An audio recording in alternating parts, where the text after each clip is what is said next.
The following is a little broadcast organized by the Unknown Sound Collective.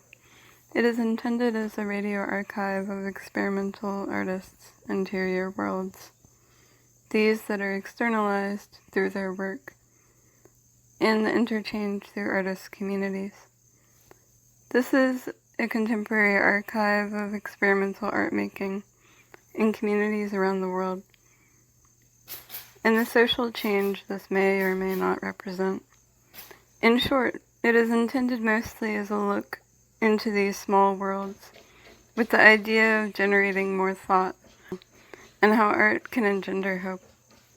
Each section here is meant as a studio visit, but also a glimpse into the doings of a wider community. Okay, I'm gonna share some sonics, and it's in two parts. The first part are some ritual shamanic drummings, and I can't say that these are songs or music per se. The purpose of these sounds were made purely to get me into an elevated headspace where I then go and do the Don't you forfeit? That's not present in the recording. That's the first part. So these are various shamanic ritual. So they're in service to something bigger and higher than it or whatever. And I think it's important to stress that they're not made with the intention to make music or to make a song or to make anything other than to do whatever is necessary to get me to that headspace. So there might be some fiddling and then it'll stop. And then part 2 is the beat tape, where I am trying to do something more musical, percussion wise, or something wise, but I've been having a bad time with music. We broke up a long time ago, I feel, so we sometimes kind of get back together for a night or something like that. So I was thinking to myself that I could describe this beat tape as like a toxic Yuri hate sex tuny beat tape. Don't you forfeit? So it's kind of like battle, magical girls battling, but it's your ex. It's kind of like that to me. Anyways, see you later. Hope you enjoy.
and you won't escape.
It all starts with this, a jewel containing the ultimate power.